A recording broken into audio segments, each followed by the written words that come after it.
Hello, welcome to Sunday special vlog.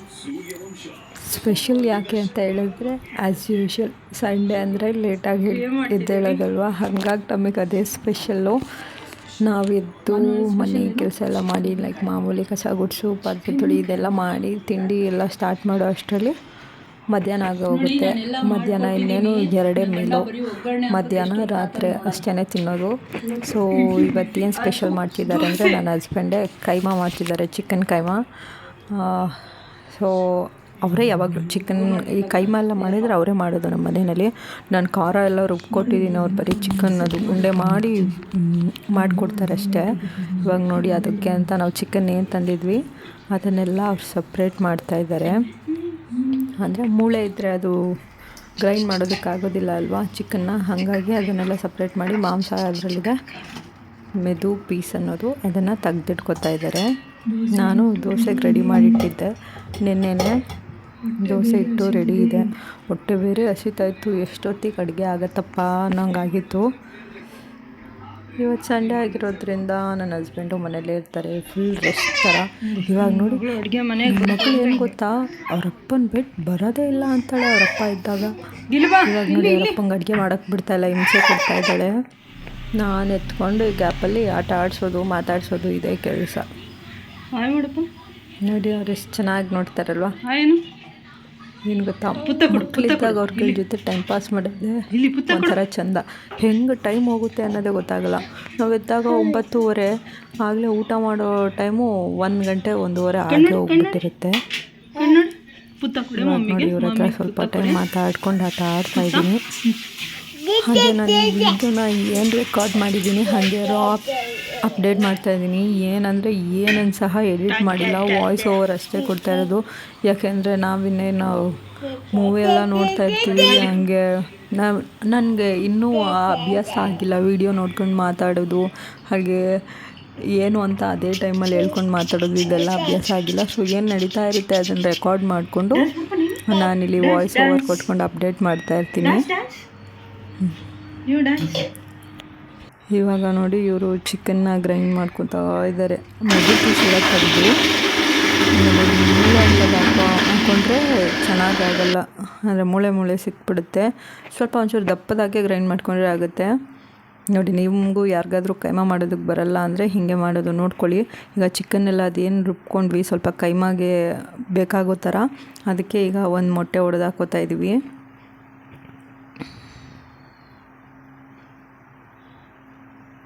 Next ಇದಕ್ಕೆ ಏನು ಹಾಕೋತಾರೆ ನೋಡೋಣ ತಡೀರಿ. ಆಲ್ರೆಡಿ ಚಿಲ್ಲಿ ಪೌಡರ್ ರೆಡಿ ಇಟ್ಕೊಂಡಿದ್ದಾರೆ, ನೆಕ್ಸ್ಟ್ ಚಿಲ್ಲಿ ಪೌಡರೇ ಹಾಕ್ಕೊಳ್ಳೋದು. ಏನು ಗೊತ್ತಾ, ನನ್ನ ಮಗಳು ವೀಡಿಯೋ ಮಾಡೋದಕ್ಕೆ ಬಿಡಲ್ಲ. ಏನಾದರೂ ರೆಕಾರ್ಡ್ ಮಾಡೋಣ ಅನ್ನೋ ಟೈಮ್ಗೆ ಏನಾದರೂ ಒಂದು ಕ್ಯಾತೆ ಮಾಡ್ತಾರೆ, ಅಲ್ಲೋಗೋದು ಇಲ್ಲೋಗೋದು, ಇಲ್ಲ ಏನಾದರೂ ಎಳೆಯೋದು, ಇದೇ ಥರ ಮಾಡ್ತಾರೆ. ಸೊ ಹಾಗಾಗಿ ಸ್ವಲ್ಪ ಕಷ್ಟ ಅನಿಸುತ್ತೆ ವಿಡಿಯೋ ರೆಕಾರ್ಡ್ ಮಾಡೋದೆಲ್ಲ. ಒಂದೊಂದು ಸರಿ ಬೇಕಾಯಿತು ಅಂತಲೂ ಅನಿಸುತ್ತೆ, ಬಟ್ ಇದು ನಂಗೆ ಇಷ್ಟ ಅಲ್ವಾ ಮಾಡೋದಕ್ಕೆ, ಹಾಗಾಗಿ ಈ ಸರಿ ಅಂದ್ಕೊಂಡಿದ್ದೀನಿ ಎಷ್ಟೇ ಕಷ್ಟ ಆದರೂ ಯೂಟ್ಯೂಬ್ನ ಸ್ಟಾಪ್ ಮಾಡಬಾರ್ದು ಅಂತ ಹೇಳಿಬಿಟ್ಟು. ಈಗ ನೋಡಿ ಸಾಲ್ಟ್, ಅದು ಏನು ಗೊತ್ತಾ, ಕೈಮಾಗೆ ಸ್ವಲ್ಪ ಉಪ್ಪು ಹಾಕ್ಕೊಳ್ಳಿ, ಯಾಕೆಂದರೆ ಸಾಂಬಾರಲ್ಲೂ ಹಾಕಿರ್ತೀವಿ, ಆ ಮಸಾಲೆ ಇಟ್ಕೊಂಡು ಉಪ್ಪು ಹಿಡಿಯುತ್ತೆ. ಹಂಗೆ ಇದಕ್ಕೂ ಸಹ ಉಪ್ಪು ಇಟ್ಕೊಂಡಿರುತ್ತಲ್ವ, ಚೆನ್ನಾಗಿರುತ್ತೆ. ಸಪ್ಪೆ ಅನಿಸಲ್ಲ ತಿನ್ನಬೇಕಾದ್ರೆ. ಈಗ ನೀವೇನಾದರೂ ಉಪ್ಪು ಹಾಕಿಲ್ಲ ಅಂದರೆ ನೋಡಿ ಅದು ಸಪ್ಪೆ ಅನಿಸುತ್ತೆ. ಏನು ಗೊತ್ತಾ, ಚಿಕನ್ ಕೈಮಾಗಿಂತ ಮಟನ್ ಕೈಮಾ ಬೆಸ್ಟ್, ಸೂಪರಾಗಿರುತ್ತೆ. ಇವಾಗ ನೋಡಿ ನೆಕ್ಸ್ಟು ಚಿಲ್ಲಿ ಪೌಡರ್. ಇವಾಗ ರೆಡ್ ಚಿಲ್ಲಿ ಪೌಡರು,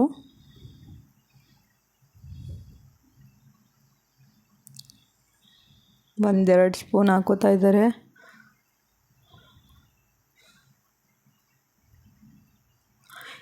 ಈಸಿ ಗೊತ್ತಾ ಚಿಕನ್ ಕೈಮಾ ಎಲ್ಲ ಮಾಡೋದು. ನನಗನ್ಸುತ್ತೆ ವೆಜ್ಗಿಂತ ನಾನ್ ವೆಜ್ಜೇ ಬೇಗ ಆಗೋದು.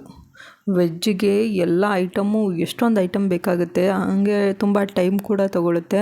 ಆದರೆ ನಾನ್ ವೆಜ್ ಹಂಗಲ್ಲ, ಏನಿಲ್ಲ ಅಂದರೂ ಸ್ವಲ್ಪ ಐಟಮಲ್ಲೇ ಚಿಕನ್ ಮುಗಿಸ್ಬಿಡ್ಬೋದು. ಚಿಕನ್ ಮಟನ್ ಏನಾದರೂ ಸರಿ ಮುಗಿಸ್ಬಿಡ್ಬೋದು. ಇವಾಗ ನೋಡಿ ಎಲ್ಲ ಚೆನ್ನಾಗಿ ಮಿಕ್ಸ್ ಮಾಡ್ಕೊತಾ ಇದ್ದಾರೆ. ನೆಕ್ಸ್ಟು ನಾವು ಇದಕ್ಕೆ ಅಂತ ಏನು ಮಸಾಲೆ ರುಬ್ಬಿಟ್ಕೊಂಡಿದ್ದೀವಿ, ನಾರ್ಮಲ್ ಚಿಕನ್ ಸಾಂಬಾರಿಗೆಲ್ಲ ಏನು ಮಸಾಲೆ ರುಬ್ಕೋತೀವಿ ಅದೇ ಮಸಾಲೆ ಏನು ರುಬ್ಬಿಟ್ಕೊಂಡಿದ್ದೀವಿ ಅದನ್ನು ಅದಕ್ಕೆ ಸ್ವಲ್ಪ ಹಾಕ್ಕೊಂಡು ಮಿಕ್ಸ್ ಮಾಡ್ಕೋಬೇಕು, ಕಲಿಸ್ಕೋಬೇಕು ಚೆನ್ನಾಗಿ.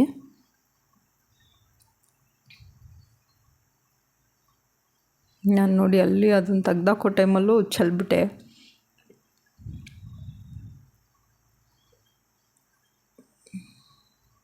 ನೀವು ಎಷ್ಟು ಚೆನ್ನಾಗಿ ಉಂಡೆ ಮಾಡ್ಕೋತೀರೋ ಅಷ್ಟು ಚೆನ್ನಾಗಿ ಬರುತ್ತೆ ಸಾಂಬಾರು. ಈಗ ಇದಕ್ಕೆ ಸ್ವಲ್ಪ ಕಡಲೆ ಪೌಡರ್ ಮಾಡಿಟ್ಕೊಂಡಿರಬೇಕು, ಹುರ್ಗಡ್ಲೆನ ಪೌಡರ್ ಮಾಡಿಕೊಂಡು ಅದನ್ನು ಇದಕ್ಕೆ ಸೇರಿಸ್ಕೋಬೇಕು. ಅಂದರೆ ನಮಗೆ ಉಂಡೆ ಕಟ್ಟೋದಕ್ಕೆ ಆಗಬೇಕಲ್ವ, ನೋಡಿ ನೀವು ಸ್ವಲ್ಪ ನೋಡಿ ಅದಕ್ಕೆ ಎಷ್ಟು ಬೇಕಾಗುತ್ತೆ ಉಂಡೆ ಕಟ್ಟೋದಕ್ಕೆ ಅಷ್ಟನ್ನು ಸೇರಿಸ್ಕೊಳ್ಳಿ. ಈಗ ನೋಡಿ ವೆದರ್ ಹೆಂಗಾಗಿದೆ, ಮಳೆ ಬರೋ ಥರ ಆಗಿದೆ. ನಮ್ಮ ಬ್ಲ್ಯಾಕ್ ಬ್ಯೂಟಿ ಅಲ್ಲೇ ಕೆಳಗಿದ್ದಾಳೆ. ಮತ್ತು ರಿಟರ್ನ್ ಟು ಕುಕ್ಕಿಂಗ್. ಏನು ಗೊತ್ತಾ, ನನ್ನ ಹಸ್ಬೆಂಡ್ ಇವಾಗ ಏನೇ ಮಾಡಿಸಿದ್ರು, ಚಿತ್ರ ವೀಡಿಯೋ ಮಾಡ್ಕೋತೀಯಾ, ಬಾ ಬಾ ಅಂತ ಕರಿತಿರ್ತಾರೆ. ನನಗೆ ನಗು ಬರ್ತಾ ಇರುತ್ತೆ. ಯೂಟ್ಯೂಬ್ ಮಾಡ್ತಿದ್ದೀವಿ ಅಂದರೆ ಇದೊಂದು ಏನೇ ಮಾಡ್ತಿದ್ರು ಕರೀತಾರೆ ಅಂತ ಹೇಳಿಬಿಟ್ಟು. ಇವಾಗ ನೋಡಿ ನಾನು ಸ್ವಲ್ಪ ಕಡಲೆನ ಕಡಿಮೆನೇ ರುಬ್ಬಿದ್ದೆ, ಅವ್ರ ಆಮೇಲೆ ಮತ್ತೆ ಬೇಕು ಅಂತ ಹೇಳಿಬಿಟ್ಟು ಇನ್ನೊಂದು ಸ್ವಲ್ಪ ರುಬ್ಬಿಸ್ಕೊಂಡ್ರು. ಅಂದರೆ ನಮಗದು ಉಂಡೆ ಕಟ್ಟೋದಕ್ಕಾಗಬೇಕು, ಇಲ್ಲ ಅಂದರೆ ಅದು ಚೆನ್ನಾಗಾಗೋದಿಲ್ಲ, ಎಲ್ಲ ಕಲಸೋಗ್ಬಿಡುತ್ತೆ.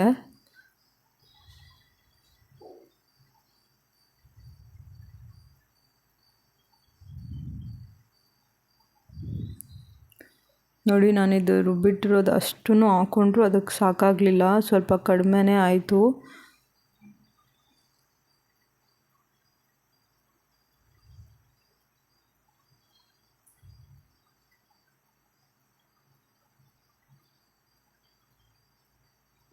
ಇವಾಗ ಇವ್ರು ಇದನ್ನು ಕಲಸಿ ಉಂಡೆ ಮಾಡೋ ಅಷ್ಟರಲ್ಲಿ ನಮ್ಮದು ಚಿಕನ್ನೆಲ್ಲ ಏನಿದೆ ಅದನ್ನು ಸ್ವಲ್ಪ ಬೇಯಿಸ್ಕೊಂಡು ಬಿಡೋಣ ಮಸಾಲೆನೆಲ್ಲ. ಈಗ ಫಸ್ಟು ಕುಕ್ಕರ್ಗೆ ಎಣ್ಣೆ ಹಾಕ್ಕೊಳ್ಳೋಣ.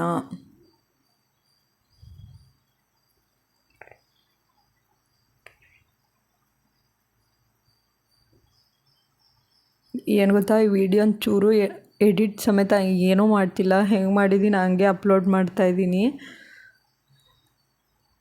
ನೋಡಿ. ಇವಾಗ ಈ ಕುಕ್ಕರ್ಗೆ ನಮ್ಮ ಮನೇಲಿ ಯಾವುದೂ ದೊಡ್ಡ ಪಾತ್ರೆ ಇಲ್ಲ ಆಯಿತಾ. ನೀವು ಒಂದು ಸ್ವಲ್ಪ ದೊಡ್ಡ ಪಾತ್ರೆ ತೊಗೊಳ್ಳಿ, ಯಾಕೆಂದರೆ ಕೈಮಾ ಅದು ಸ್ವಲ್ಪ ದೊಡ್ಡದಾಗತ್ತೆ ಸಾಂಬಾರ್ಗೆ ಹಾಕಿದ್ಮೇಲೆ. ಪಾತ್ರೆ ಸ್ವಲ್ಪ ದೊಡ್ಡದಿದ್ದರೆ ಸರಿ ಹೋಗುತ್ತೆ, ಇಲ್ಲಾಂದರೆ ಅದು ಬೇಯೋದಕ್ಕೂ ಸರಿ ಹೋಗೋದಿಲ್ಲ. ಹಾಗಾಗಿ ಇವಾಗ ಈ ಕುಕ್ಕರ್ಗೆ ಎಣ್ಣೆ ಹಾಕಾಯಿತು. ಎಣ್ಣೆ ಕಾದ್ಮೇಲೆ ಏನು ಚಿಕನ್ ತೊಗೊಂಡಿರ್ತೀವಿ ಅದನ್ನು ಚೆನ್ನಾಗಿ ವಾಶ್ ಮಾಡಿ, ಇದು ನಾರ್ಮಲ್ ಇದೆಲ್ಲ ಈ ಸ್ಟೆಪ್ಪೆಲ್ಲ ಸೇಮ್, ಚಿಕನ್ ಏನು ಹಾಕ್ತೀವಿ ಆಯಿಲೆಲ್ಲ ಇದು ಮಾಡಿ ಅದೆಲ್ಲ ಸೇಮ್. ಇವಾಗ ನೋಡಿ ಈಗ ಎಣ್ಣೆಗೆ ಚಿಕನ್ ಹಾಕಾಯಿತು, ಸ್ವಲ್ಪ ಉಪ್ಪು ಹಾಕೋತೀನಿ ನಾನು. ಇವಾಗ ಇದನ್ನು ಎಣ್ಣೆಲಿ ಚೆನ್ನಾಗಿ ಒಂದು ಸ್ವಲ್ಪ ಫ್ರೈ ಮಾಡ್ಕೊಂಡು, ಅದು ನೀರು ಬಿಡುತ್ತೆ ಅಲ್ವಾ ಚಿಕನ್, ಅದು ನೀರು ಬಿಟ್ಟು ಡ್ರೈ ಆಗೋ ತನಕ ಅಷ್ಟೇ. ನಮ್ಮ ಮನೇಲಿ ತರೋದೇ ಸ್ವಲ್ಪ ಚಿಕನ್ನು, ಅದರಲ್ಲಿ ಮೂಳೆ ಎಲ್ಲ ಉಳಿದಿತ್ತಲ್ವ ಅದನ್ನೆಲ್ಲ ಹಾಕಿ ಹಾಗೆ ಸ್ವಲ್ಪ ಇದು ಮಾಡ್ತಾಯಿದ್ದೀನಿ ಎಣ್ಣೆನಲ್ಲಿ. ಬರೀ ಕೈಮಾ ಸಾಂಬಾರು ಕೂಡ ಮಾಡ್ಕೋಬೋದು, ಅದು ಜಸ್ಟ್ ಮೆದು ಪೀಸ್ ಇದ್ದರೆ ಮಾಡ್ಕೋಬೋದು. ಈಗ ನೋಡಿ ಇದಕ್ಕೆ ಸ್ವಲ್ಪ ನಾನು ಉಪ್ಪು ಹಾಕೋತಾ ಇದ್ದೀನಿ.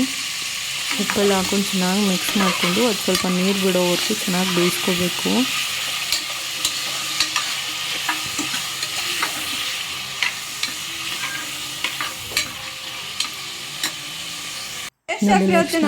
ಅದು ಕೈಮಾ ಉಂಡೆ ಮಾಡೋದಕ್ಕೆ ಕಡಲೆ ಸಾಕಾಗ್ತಿಲ್ಲ, ಕಡಲೆ ಪುಡಿ ಸ್ವಲ್ಪ ಗಟ್ಟಿ ಆಗ್ತಾಯಿಲ್ಲ, ಮತ್ತೆ ರುಬ್ಕೊಡು ಅಂತ ಕೇಳಿದ್ರು.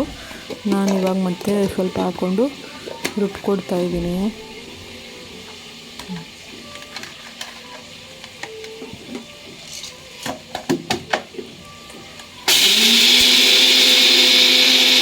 ಚೆನ್ನಾಗಿ ಫೈನ್ ಪೌಡರ್ ಆಗಬೇಕು.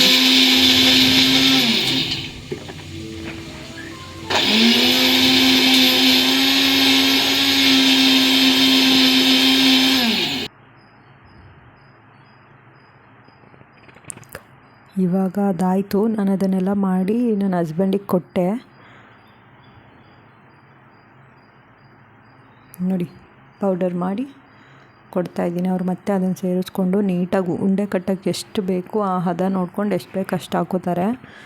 ನೋಡಿ ಈಗ ನೀರೆಲ್ಲ ಫುಲ್ ಹಿಂಗೋಗಿದೆ. ಸೊ ಇದಕ್ಕೀಗ ನಾವು ಏನು ಮಸಾಲೆನ ರುಬ್ಬಿಟ್ಕೊಂಡಿದ್ವಿ ಆ ಮಸಾಲೆನ ಹಾಕ್ಕೊಂಡು ಬೇಯಿಸ್ಬೇಕಷ್ಟೇ ಚೆನ್ನಾಗಿ. ಒಂದು ಮಸಾಲೆ ಎಲ್ಲ ಬೆಂದಮೇಲೆ ಉಂಡೆ ಕಟ್ಕೊಂಡು ಆಗಿದ್ದರೆ ಅದನ್ನು ಸೇರಿಸಿ ಅದು ಬೇಯೋ ತನಕ ಬೇಯಿಸಿದ್ರೆ ಸಾಂಬಾರು ರೆಡಿನೇ ಆಗೋಗ್ಬಿಡುತ್ತೆ.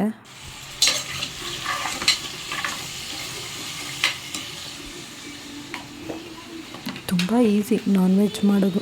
ಅದೇ ವೆಜ್ ಆದರೆ ಅಯ್ಯೋ ಆ ಐಟಮ್ ಇಲ್ಲ ಅಂದರೂ ಒಂದು ಐಟಮ್ ಇಲ್ಲ ಅಂದರೂ ವೆಜ್ ಮಾಡೋದಕ್ಕಾಗಲ್ಲ. ನೋಡಿ ಅವ್ರು ಮತ್ತೆ ಉಪ್ಪು ಹಾಕಿಸ್ಕೊಂಡ್ರು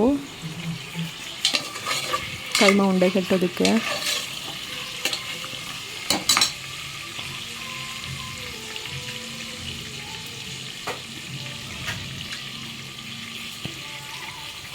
ಮೋಸ್ಟ್ಲಿ ಎಲ್ಲ ಬಿಗಿನರ್ಸ್ಗೂ ಹಿಂಗೆ ಇರುತ್ತಾ ನನ್ನ ಥರನೇ ಯೋಚನೆ, ಅಥವಾ ನಾನು ಪಾಪು ಇರೋದಕ್ಕೆ ಮಾತ್ರ ನನಗೆ ಈ ಥರ ಅನಿಸುತ್ತಾ ನನಗೆ ಗೊತ್ತಾಗ್ತಿಲ್ಲ.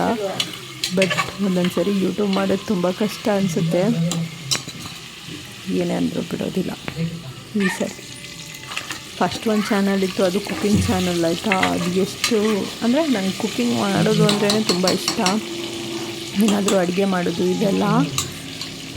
ಹಾಗಾಗಿ ನಾನು ಆ ಚಾನಲ್ ಸ್ಟಾರ್ಟ್ ಮಾಡಿದೆ. ಅಷ್ಟರಲ್ಲಿ ಜಾಬ್ ಕೂಡ ಆಯಿತು, ನಂಗೆ ಕಂಟಿನ್ಯೂ ಮಾಡೋದಕ್ಕಾಗಲಿಲ್ಲ. ಇವಾಗ ನೋಡಿ ಈ ಚಿಕನ್ಗೆ ಏನು ಮಸಾಲೆ ರುಬ್ಬಿಟ್ಕೊಂಡಿದ್ವಿ ಅದನ್ನೆಲ್ಲ ಸೇರಿಸ್ಕೊಳ್ಳೋದು. ಏನು ಗೊತ್ತಾ, ಒಂದು ಕೈಯಲ್ಲಿ ಫೋನ್ ಇಟ್ಕೊಂಡು ಇನ್ನೊಂದು ಕೈಯಲ್ಲಿ ಕೆಲಸ ಮಾಡೋದು ಆಗ್ತಾನೇ ಇರಲಿಲ್ಲ. ಅಲ್ಲಿ ಇಲ್ಲಿ ಚೆಲ್ಲೋದು ಇದೇ ಥರ ಎಡವಟ್ಟು ಮಾಡ್ತಾಯಿದ್ದೆ.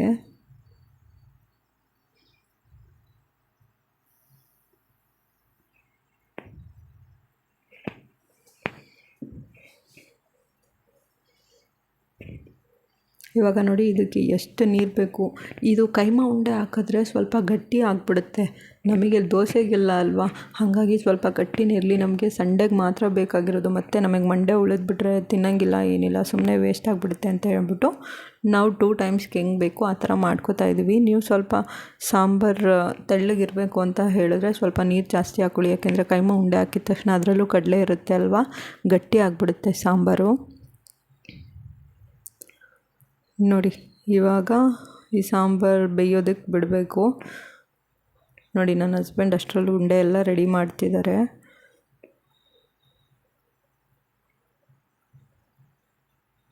ನೋಡಿ ಇವಾಗ ಸಾಂಬಾರು ಚೆನ್ನಾಗಿ ಕುದೀತಿದೆ. ಪೀಸ್ ಕೂಡ ಏನು ಚೆಕ್ ಮಾಡೋ ಅವಶ್ಯಕತೆ ಏನಿಲ್ಲ ಬೆಂದಿದೆ ಇಲ್ಲ ಅಂತ, ಅದೇನು ಅಷ್ಟೊಂದು ಬೆಂದಿರಲ್ಲ. ಇವಾಗ ನೋಡಿ ಈ ಕುದೀತಾ ಇರೋ ಸಾಂಬಾರಿಗೆ ಈ ಉಂಡೆನೆಲ್ಲ ನೀಟಾಗಿ ಒಡೆದೋಗ್ದಲ್ಲೇ ಇರೋ ರೀತಿ ಒನ್ ಬೈ ಒನ್ ನೀಟಾಗಿ ಹಾಕ್ತಾ ಹೋದರೆ ಆಯಿತು ಸಾಂಬಾರಿಗೆ. ನಾವು ಸಾಂಬಾರು ಸ್ವಲ್ಪ ಕಡಿಮೆನೇ ಮಾಡಿದ್ರಿಂದ ಉಂಡೆಗಳೆಲ್ಲ ಮೇಲೆ ಕಾಣಿಸ್ತಿತ್ತು. ಅಯ್ಯೋ ಕವರ್ ತಂತ ಹುಡುಗಿ.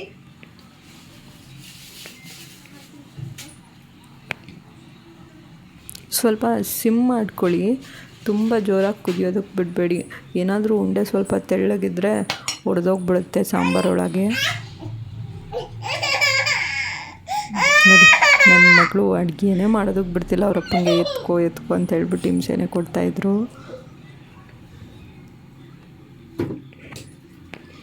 ಈಗ ಇವ್ರು ಈ ಸಾಂಬಾರು ಬೇಯೋಕ್ಕೆ ಇಟ್ಟುಬಿಡ್ತಿದ್ದಂಗೆ ಆಗಿದ ತಕ್ಷಣ ಫುಲ್ ಬ್ಯಾಟಿಂಗ್ ಮಾಡಿದೆ. ದೋಸೆ ಎಲ್ಲ ಹಾಕ್ಕೊಂಡು ಹೊಟ್ಟೆ ಎಷ್ಟು ಹಸಿತಿತ್ತು ಅಂದರೆ ಕೈ ಆಡಬಾರ್ದು. ನೋಡಿ ಜೋಪಾನವಾಗಿ ಹ್ಯಾಂಡಲ್ ಮಾಡಬೇಕು ಕೈಮಾ ಉಂಡೆನ, ಇಲ್ಲಾಂದರೆ ಒಡೆದೋಗ್ಬಿಟ್ರೆ ಕಲಸೋಗ್ಬಿಡುತ್ತೆ, ಕೈಮಾ ಗೊಜ್ಜಾಗಿ ಹೋಗ್ಬಿಡುತ್ತೆ. ಇವಾಗ ಇದನ್ನು ಸಿಮ್ಮಲ್ಲಿ ಬೇಯೋದಕ್ಕೆ ಬಿಡಬೇಕು. ಇವಾಗ ನೋಡಿ ಉಂಡೆ ರೆಡಿ ಆಯಿತು. ಒಂದು 10 ಮಿನಿಟ್ಸ್ ಅಥವಾ ಒಂದು 1/4 ಗಂಟೆ ಬಿಟ್ಟರೆ ಸಾಕು, ರೆಡಿನೇ ಆಗೋಗುತ್ತೆ. ನಾನು ಅದು ರೆಡಿ ಆದಮೇಲೆ ಅವ್ರಿಗೆ ದೋಸೆ ಹಾಕ್ಕೊಟ್ಟೆ, ಬಿಸಿ ಬಿಸಿ ದೋಸೆ ಹಾಕ್ಕೊಟ್ಟು. ಕೈಮಾನು ರೆಡಿ ಇತ್ತಲ್ವ, ನಾನು ದೋಸೆ ಹಾಕೋತಾ ಇದ್ದೆ ನನಗೆ ಅಂತ. ನೋಡಿದ್ರ ಎಷ್ಟು ಈಸಿ ಅಂತ ಕೈಮಾ ಮಾಡೋದು, ಬೇಗ ಆಗೋಗ್ಬಿಡುತ್ತೆ. ಆದರೆ ಅದು ಉಂಡೆ ಕಟ್ಟೋ ಪ್ರೋಸೆಸ್ ಮಾತ್ರ ಸ್ವಲ್ಪ ಟೈಮ್ ತೊಗೊಳುತ್ತೆ ಅಷ್ಟೇ. ನೋಡಿ ಇಲ್ಲಿ ದೋಸೆ, ಇಲ್ಲಿ ಬಿಸಿ ಬಿಸಿ ಕೈಮಾ ರೆಡಿ ಆಯಿತು. ನೋಡಿ ಕೈಮಾ ಇವಾಗೆಲ್ಲ ಎಷ್ಟು ದೊಡ್ಡದಾಗಿದೆ, ಉಂಡೆ ಕಟ್ಟಬೇಕಾದ್ರೆ ಎಷ್ಟು ಚಿಕ್ಕದಿತ್ತಲ್ವ. ಈ ರೀತಿಯಾಗಿ ಸಾಂಬಾರು ಆಗಿತ್ತು. ನೀವು ಯಾರಾದರೂ ಟ್ರೈ ಮಾಡಿ ಹೆಂಗೆ ಬಂತು ಅಂತ ಹೇಳಿ. ನಮ್ದು ಯಾವಾಗಲೂ ಸಂಡೇ ಇದೇ ರೀತಿಯಾಗಿರುತ್ತೆ. ಯಾವಾಗಲಾದರೂ ಒನ್ ಟೈಮ್ ನನ್ನ ಮಗಳು ಫ್ರೀಯಾಗಿ ನನ್ನನ್ನು ಬಿಟ್ಟಾಗ ಫುಲ್ ಸಂಡೇ ಹೆಂಗೆ ನಡೆಯುತ್ತೆ ಅಂತ ಹೇಳ್ಬಿಟ್ಟು ನಾನು ವಿಡಿಯೋ ಮಾಡ್ತೀನಿ. ಹೋಪ್ ನಿಮಗೆಲ್ಲ ಈ ವಿಡಿಯೋ ಇಷ್ಟ ಆಯಿತು ಅಂತ ಅಂದ್ಕೋತೀನಿ. Thank you.